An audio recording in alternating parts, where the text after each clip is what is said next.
Hello everyone, welcome to Hue at Home. I'm Tracy Koga. We're going to dive right into it. We're going to head into the Hue chat room. I've got guests in Winnipeg and in Vancouver. Plus, in the hot seat, I've got Dr. Cheryl Rockman-Greenberg. In the last, I think, at least for sure, a year and a half, I have never used the word vaccine more in my life. And I guess we've all become familiar with vaccines through the pandemic, through COVID, and I have my very special friend here, and I'm going to say she's an expert on everything to do with medical information, especially rare genetic diseases, but it's so good to have you live here in person, Dr. Cheryl Rockman-Greenberg, but from now on, I'm calling you Cheryl. And we had a really interesting conversation over the phone, and I really wanted to do this chat. And we're also going to have some virtual guests join us too, because information needs to be out there. Like I said before, we've learned so much through COVID and how fast a vaccine can come. And it's not a cure, but definitely has given at least some room of comfort.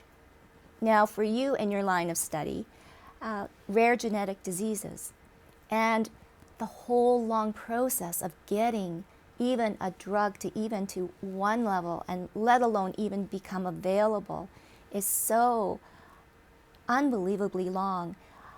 What is so important and what needs to change, I guess, and we'll talk about it. Well, Tracy, first of all, thank you so much for showing some interest in this subject. Because as you mentioned, during COVID time, we all, regardless of the area in which we work, have been so consumed with COVID. And this is not in any way to say that whatever COVID has taught us is not important, but it also brings up the point that life goes on for people outside of COVID. And my colleagues and I have had to try to continue to respond to the areas in which we work and to meet our patients' needs. So to do a talk today a little bit about some of the challenges that our patients face when dealing with rare disorders. And there are many, many rare disorders that are genetic, but there are many rare disorders that are not genetic. To have a program on this is something I greatly, greatly appreciate. It's certainly very close to my heart. So I'm really happy to talk about rare diseases, and not so much in the time of COVID, but especially in the time of COVID, we cannot forget that there are people out there who are dealing with the day-to-day issues of complex rare diseases. And it's hard too because the hospitals are full. Like for you, I guess, Cheryl, what in your own personal opinion have you seen, with these patients that are also so sick but cannot get the right help?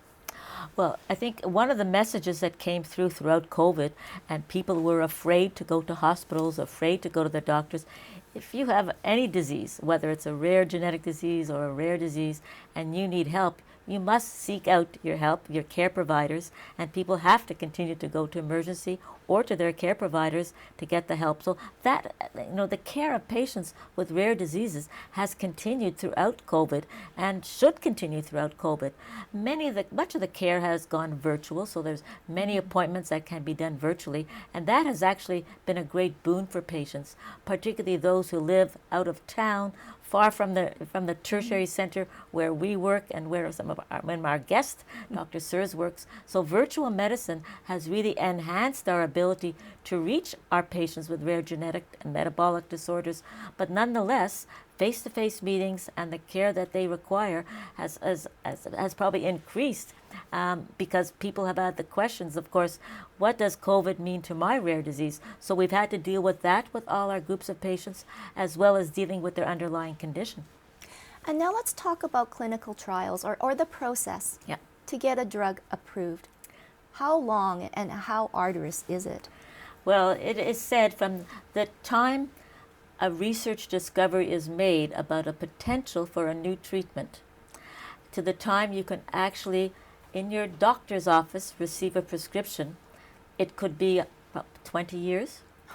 Now we know how accelerated access to vaccines have happened during COVID, but in the world of rare genetic and metabolic diseases, discoveries are increasing exponentially through research and through clinical trials, but the whole process of ultimately getting approval and having drugs on provincial formularies takes a very, very long time. It's a very, very complicated process. There are many, many players involved. Oh, and well, who could we lobby to, or who could we go to? Well, I always say the most important thing, when you present to your physician, is that the diagnosis has to be made. So when you're dealing with rare diseases, whether they're genetic or non-genetic, the very first thing is you have to get a diagnosis. So it's up to my colleagues and I and the care providers in the community to make sure that they keep rare diseases on their agenda and to seek out the proper specialty consultations and subspecialty consultations to get access to accurate diagnoses. So once you have a diagnosis, then it's up to the care provider and the specialists and subspecialists involved to identify, are there any new treatments from a pharmacologic point of view, any new drugs that can be used for this disorder? Are these drugs in clinical trials? And most clinical trials are either done from they're pharmaceutically driven and they're pharma oriented, or sometimes the investigator himself or herself can lead a clinical trial. So are there clinical trials to which we can refer our patients? And once the clinical trials, and we have many websites and the ability to follow where are the clinical trials for certain diseases. And once a clinical trial is over, the data have to be analyzed and then decide, is the drug meeting the outcome measures that is necessary? Is the outcome that the drug is effective? Has it been proven? Is the drug safe? How good is the evidence? And then it's the whole process of going with our regulatory bodies to decide, will this drug actually be approved and we recommend it to list on our provincial formularies. And once there is an approval process, then of course the company that is sponsoring the clinical trial or whoever is dealing with the drug has to negotiate a price that the payers will agree to. And we'll stop it right there because I know price is actually a great segue to our virtual guests. I want to welcome Dr. Sandra Sirrs. She's an endocrinologist at University of British Columbia. Welcome, Sandra. And of course, Tara Fowler. And Tara, you're going to share your personal story. I'm going to get Cheryl to introduce you, but I am actually going to welcome both of you into our virtual chat. And Sandra, pricing. Why are some drugs so astronomically expensive? Thank you. And I'd just like to echo Cheryl's thanks for having a podcast on this topic, because like Cheryl, I feel very strongly that the scope of this problem is not something that most people know. And we really need people to know about it, not just patients and doctors, but taxpayers and government. We're talking about a humongous scope in terms of price. We are talking about multiple drugs that cost $500, $600, $800, $1,000 a year or more per patient for ongoing therapy. And some of the newer gene therapies and specialized cancer therapies will be in the seven figures, so over $1 million. Now, there are several aspects to this, okay? The first aspect is that although rare diseases are rare, collectively there's a whole bunch of them, and it's actually estimated that 1 in 12 Canadians has a rare disease. So when we're looking at these very, very high cost drugs, we are actually in a situation currently in Canada where close to 10% of provincial drug budgets are being used to fund a fraction of a percent of patients. And that would be fine for those drugs that work really well, right? Because I think Canadians in general, they support the treatment of patients with bad diseases. The problem with rare diseases is that doing research on them is more difficult. So we often, when a drug comes to market, don't know how well it works.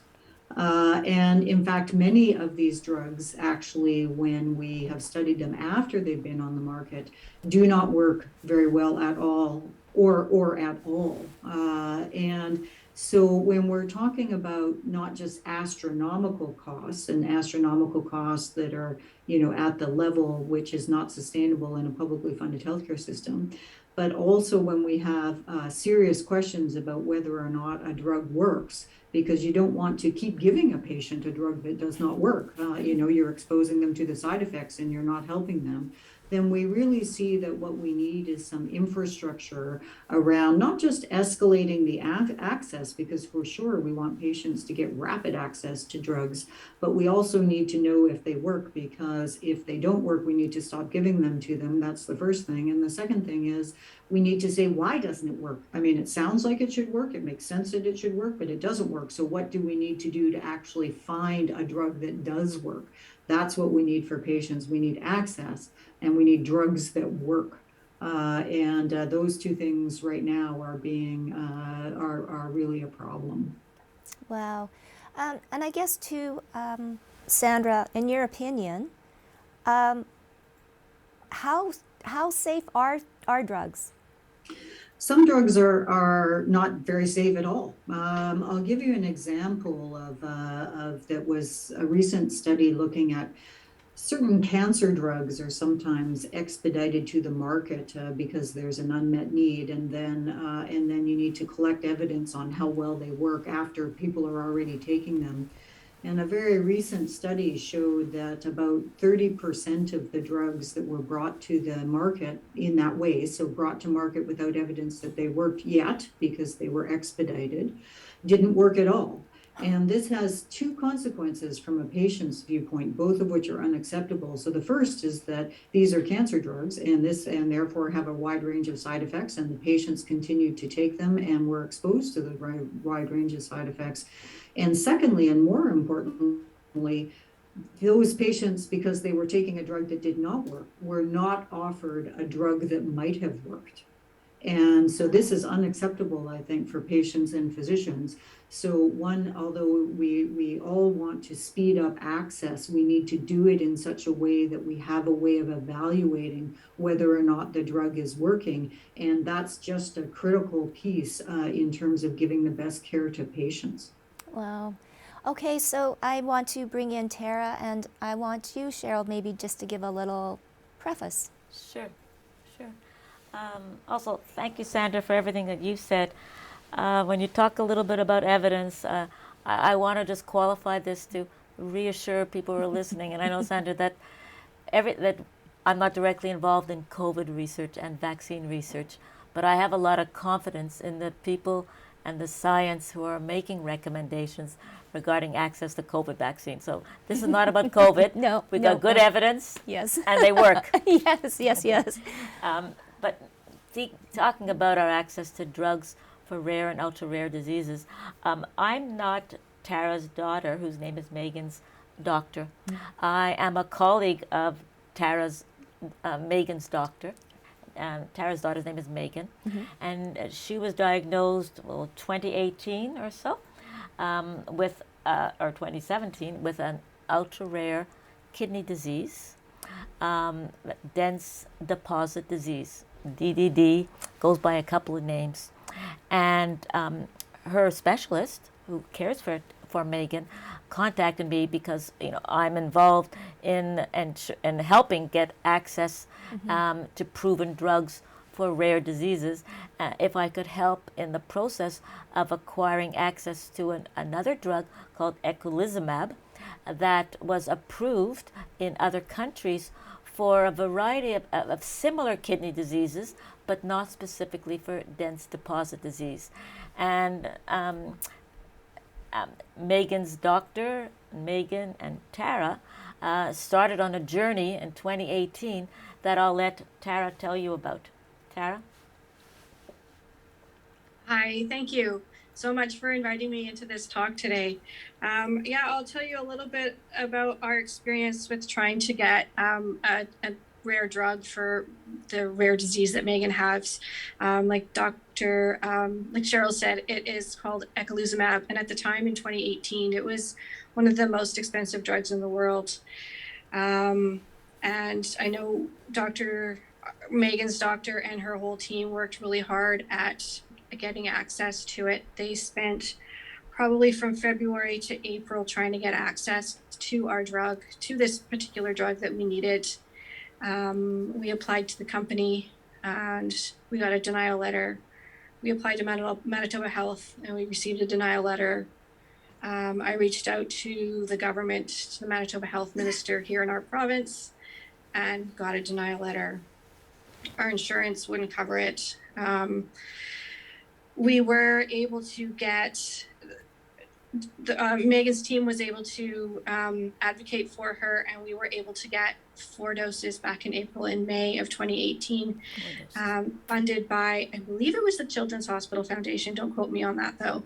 And so we did get access to 4 doses through April and May, and then through the Children's Hospital, and then the WHRA was able to access their contingency fund and get us 4 more doses. So we were lucky enough to get a total of 8 doses back in 2018. And because Megan had decompensated and wasn't doing very well at all in 2018 and was losing kidney function and had a really bad nephrotic flare. And so after receiving eculizumab, or 8 doses of eculizumab from April to September, her kidney function rose back up, and she no longer needed to be hospitalized and did not need any kind of treatment besides the basic kidney disease treatment. And so we were super happy that we were able to access those 8 doses.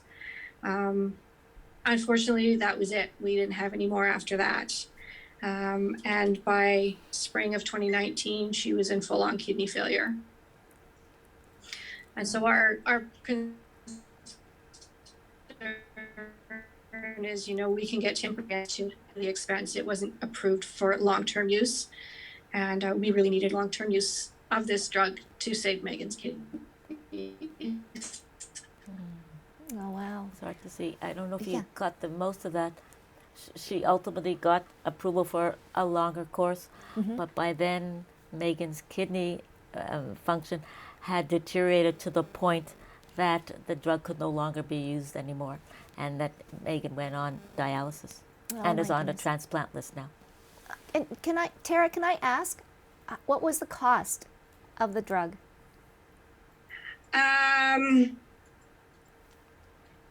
About $50,000 a dose.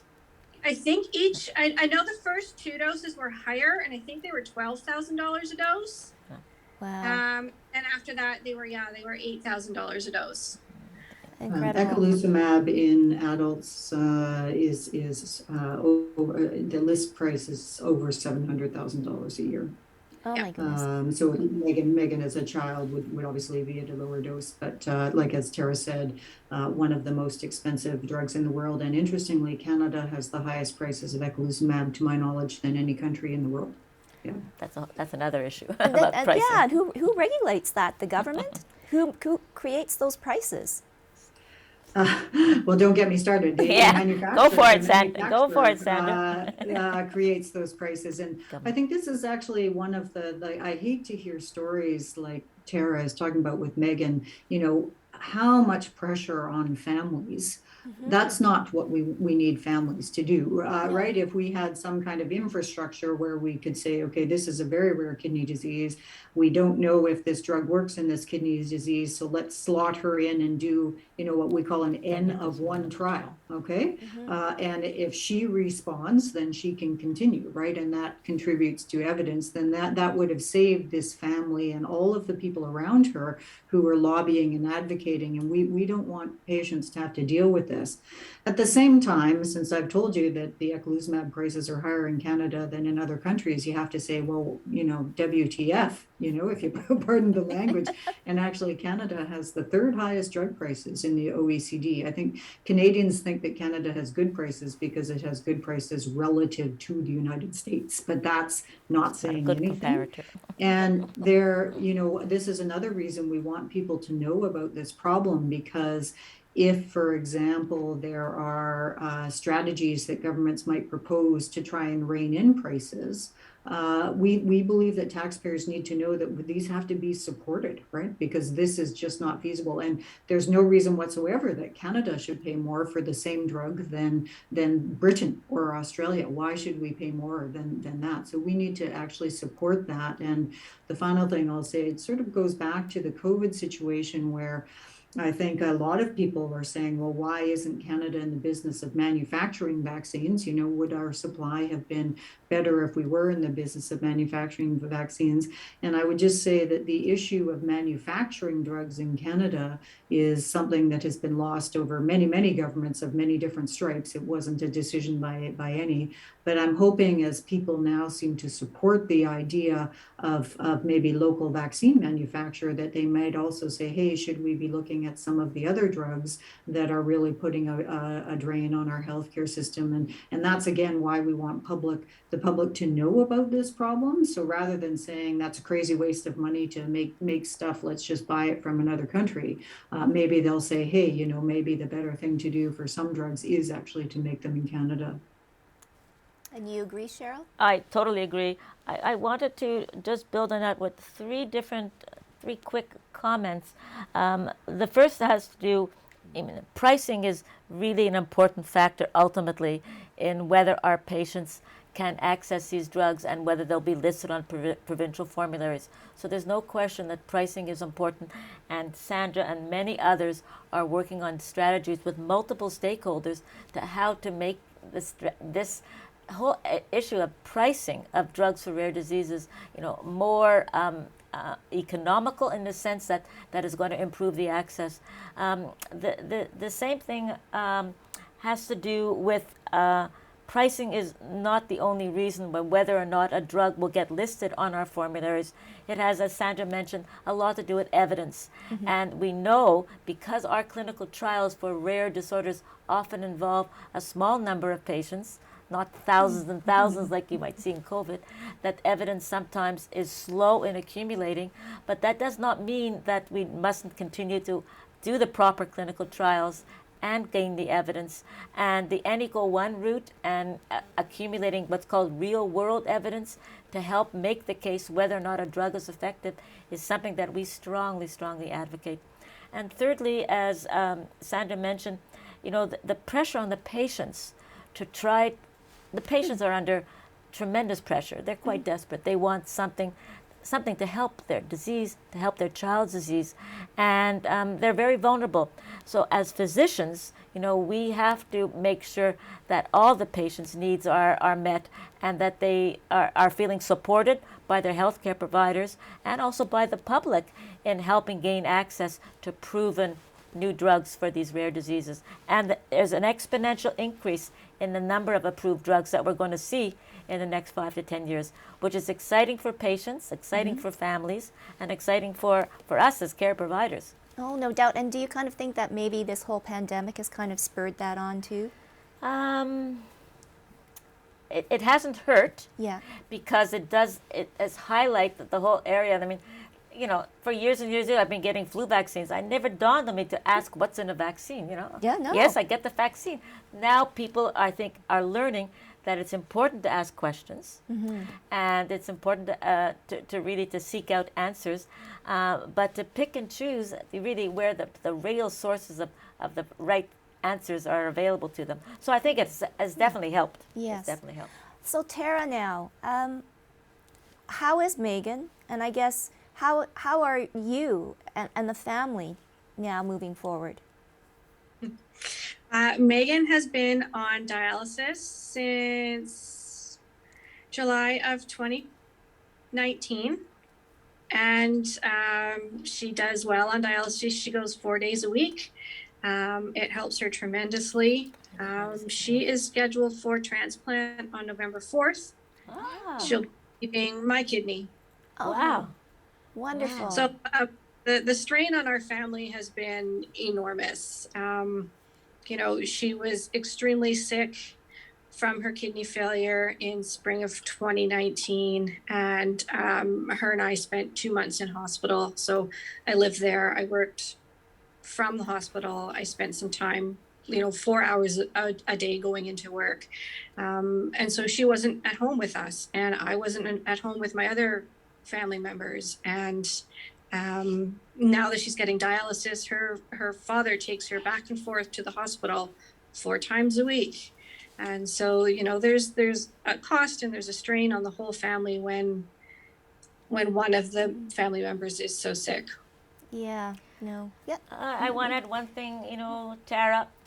The striving to get approval for eculizumab is not over, even after the transplant. There's some evidence that we're going to have to restart, that request, depending how Megan does, because Absolutely.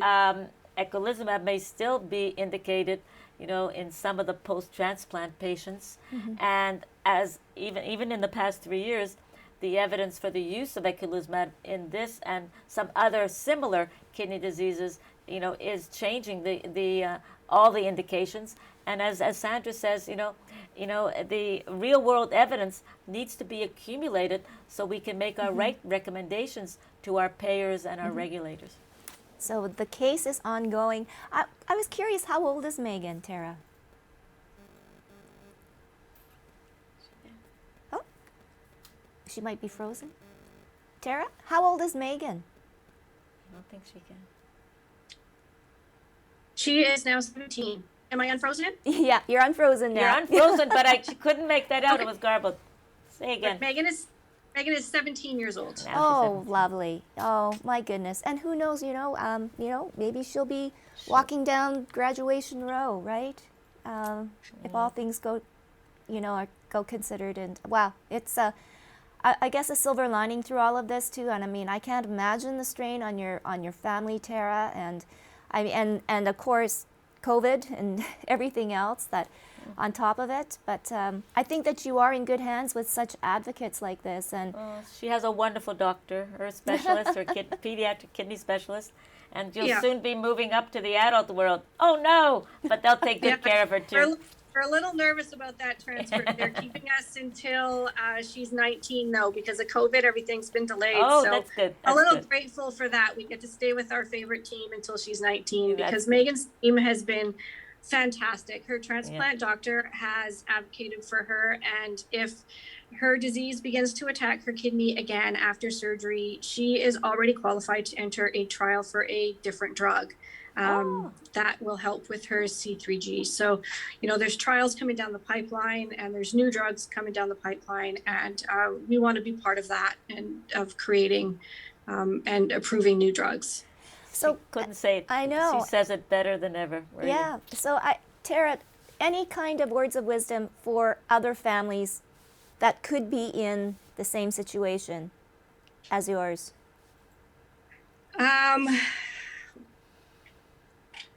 The thing that's been most supportive to me, besides Megan's own team, is seeking out parents of children who also have the same disease and just talking to them and connecting with them. That has been extremely helpful.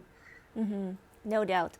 And for you, Sandra, I know that you're going to be marching on along with Cheryl here. What can we do now as concerned citizens? And rightfully so, we don't know anything about this until we're actually in it, and until we're actually like Tara. And that at that point, it almost seems like a little too late. But what can we do now?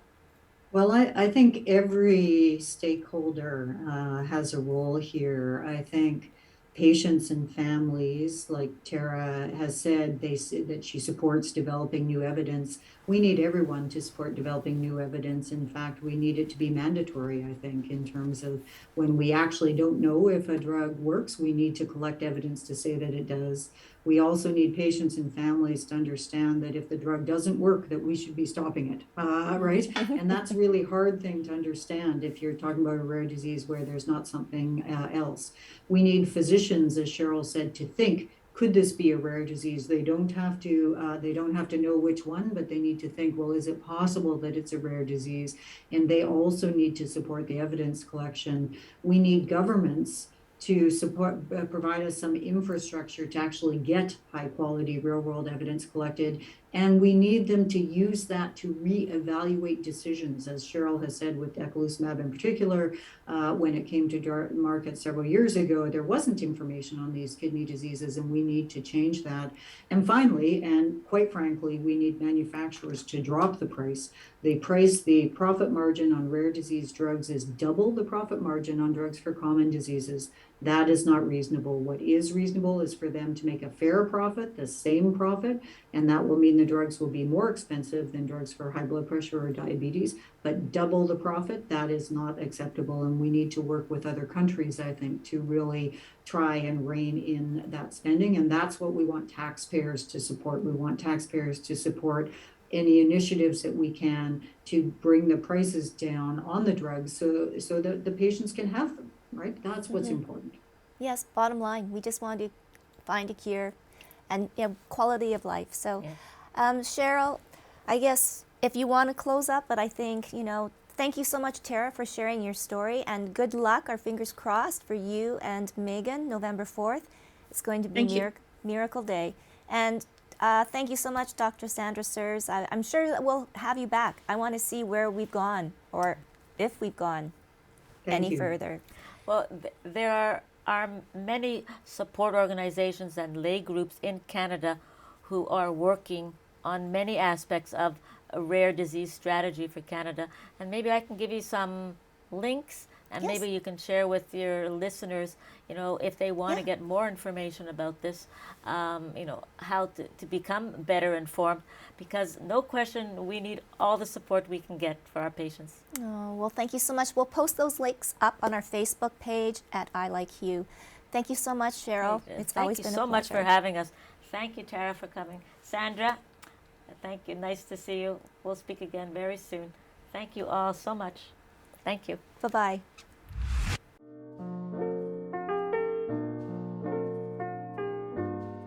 Girl, you know what's up. Ooh, say what, say what, say what. Girl, you know what's up. Ooh, say what, say what, say what. So tell me what's up. I'm begging you. I'm begging you. Girl, you know what's up.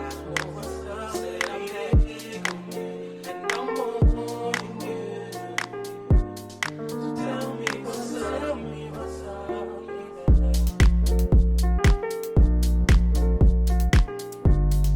Girl, you know what's up. Ooh, say what, say what, say what. Girl, you know what's up. Welcome back to Hue at Home. Coming up next, another installment from our Japanese-Canadian retrospective. This time, Yayoi Brandt shares her lived experience as a Canadian.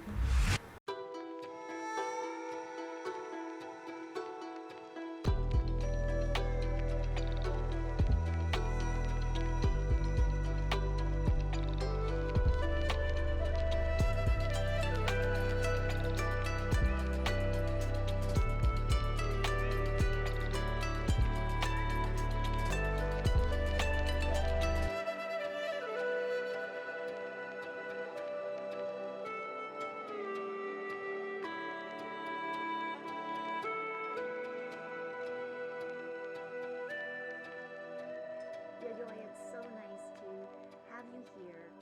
And once again, we're learning about personal history, and especially Japanese Canadians. So yours is unique, though. Born in Taiwan to begin with. So tell us a little bit about your childhood. Okay. I was born in Taiwan a year before the end of Second World War. And my father was a tea plant, I guess, production of Mitsui Trading Company in Japan.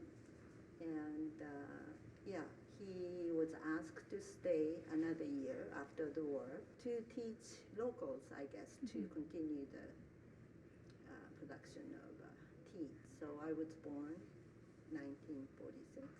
And when I was 3 months, we went back to Japan. So you grew up in Japan. What was Yes. it like then, Yayoi, after the war?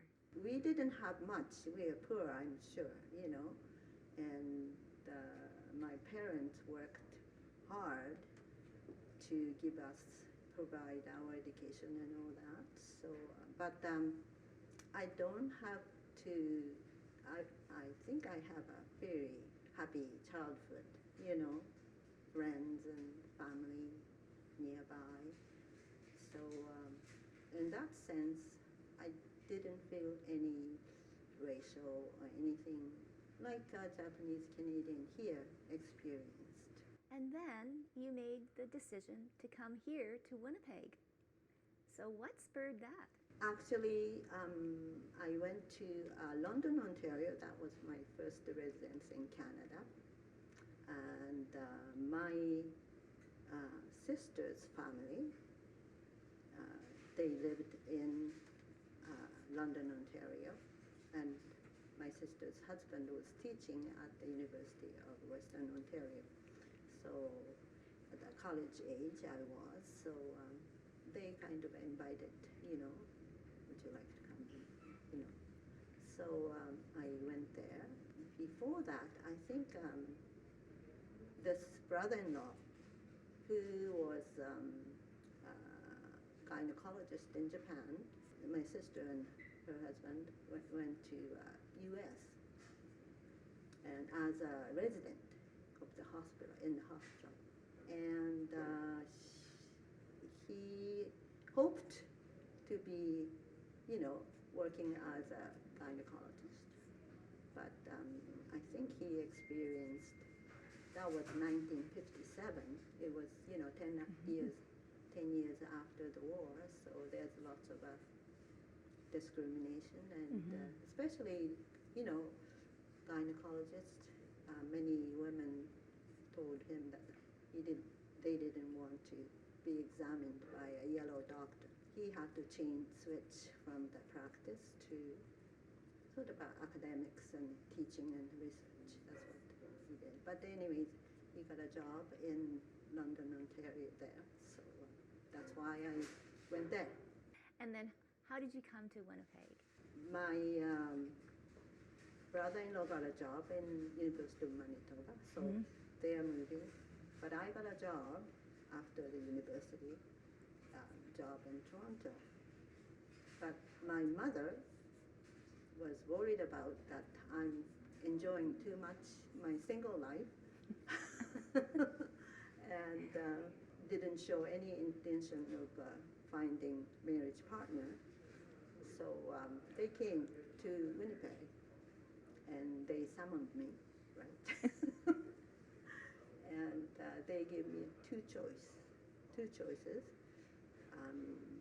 Go back with them to Japan, and so that I marry with someone that my family chose, or I move from Toronto to Winnipeg and live under my sister's supervision.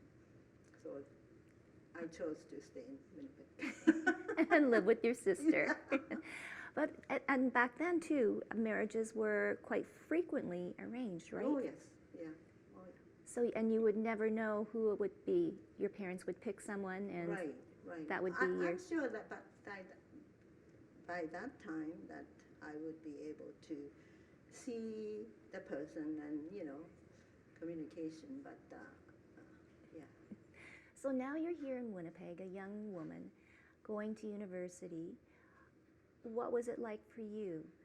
Obviously different. Actually, by that time, I'd been working, right? At the university, yeah, I was, the language is very difficult. English was my favorite subject, and I had a good mark and everything in Japan, right? But then came here, can't hear anything, can't speak anything, and for almost 2 years, I cried every day, kind of thing. I want to go back to school. Oh my goodness. Yeah. So how did So you? it was yeah. hard to adjust to the language. That was a hard part. And so what changed it for you? I guess living with my sister, and then at home we speak in Japanese all the time, right? But then I went to Toronto by myself, and I really have to be on my own. Yeah, so that part maybe helped me out. And also probably getting married to a Caucasian English speaker, maybe that helped me out quite a bit, yeah. And how did the two of you meet? My husband often tells people that he changed his boss from my sister to me, to a younger sister, because his first job was at the Cancer Foundation, and my sister was a supervisor. That's how we met, I guess, yeah. She was his boss. Yeah, his boss. And what was it about him that you knew it was the one? Funny thing is, my mother sent me to meet a Japanese man who lives Edmonton or Calgary, yeah. And he arranged some meeting, you know, while I was in Toronto. And I wasn't interested in marriage that time yet, so I ignored, and then he came and, you know, so on. So it didn't work out well with this arranged person, right? So I knew that if I don't do something about it, that I'll be in trouble. So then you met your husband right Yes. away. Oh. And so now life for you, Yayoi, making a home here, fitting in, what has it been like getting or meeting the Japanese Canadian community here in Manitoba?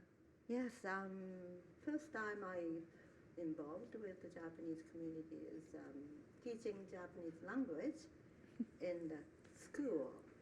And so I learned a lot from people interacting with, especially those people, Mr. Abe or Selma Kojima or Connie Matsuo, those people who helped to establish a language school. So yeah, they all passed away, but they are the role model for me. And also too, Yayoi, you weren't here in Canada during the internment and the redress. Learning about that, what kind of impression did it make on you for the Japanese Canadians that went through it? Yes, I didn't know anything about it until I involved with this, and especially I've been involved quite many years with Outlook, the Japanese community newsletter. So I learned it from the newsletter as well as people here interacting, and yeah, and it was a very, very moving experience. I hear from the people who really experienced it, right? And they're very open to sharing all the stories and histories and experiences. So it was a good learning process for me as well. Did it change your view of Japan, your home, on learning about this? Yes, in a way, and being aware of the horrible consequence of war, and as well as Japanese military system. They really did not only China and Korea, right? And actually Taiwan, I think they did a very good thing for Taiwan people. So Taiwanese people, they have a very good relationship. But yeah, through this redress and all that history, yeah, made me think of how people, Japan especially, the military system. And I guess it's all people changes in the situation. So we really have to work out our prejudice and bias. And that's so true. And we're learning about that so much more now in this world. Would there, or what would there be if you had the chance to do it all over again? I'm not sure, like a, human being, it's human being, right? I don't think racial bias we all have, and we have to recognize that first anyways, and somehow work out with other ethnic group of people, and try to, especially recently, indigenous, people, very sad, very sad. So we really do have to work with the people, with different ethnic people. Yeah. Oh, that's so true. And you've been a teacher, you've taught language, you love English, you've made Winnipeg your home. What is the most important thing that you're proud of? Proud of? Yes, that you have brought to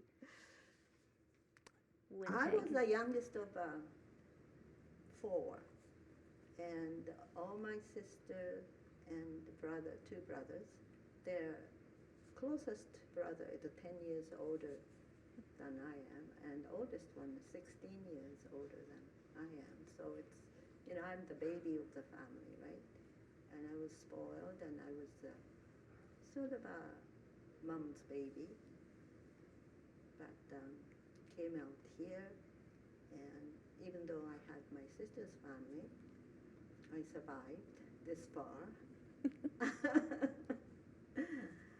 Have family, and that's the only thing I have. And it's so important. Yeah. So important. Words of wisdom for any young Japanese woman that would like to come to Canada. As I experienced, the language barrier is a great, right? But be patient. It won't come right away. It'll take time. But be patient, and it is immersing in the language is the best way to learn quickly. I guess recognize your own racial prejudice and bias, and know each other, your neighbor, your community. That's about it. Yeah, and learn each other's history, I guess, as well. Yeah. And that's all part of undoing our biases. Right. Is by learning the truth. Right. And the I stories. mean, Jacob is strong voice for the human rights, and well respected as well. So involving in the Jacob will help us to understand as well. Yeah. Well, thank you, Yayoi, so much. It's been a pleasure. Thank you very much for having me here.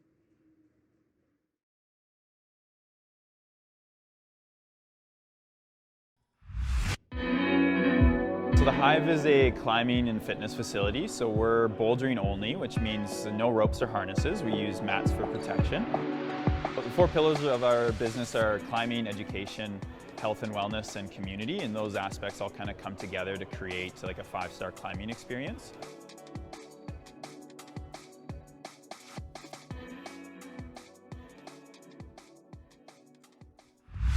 We want to give a very big special thank you to all of our guests on today's show and leave you with this question.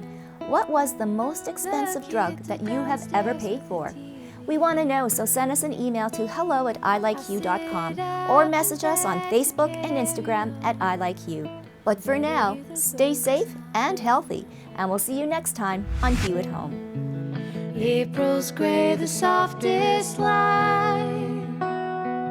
I see through the sleep I couldn't find last night. Look how beautiful it is outside.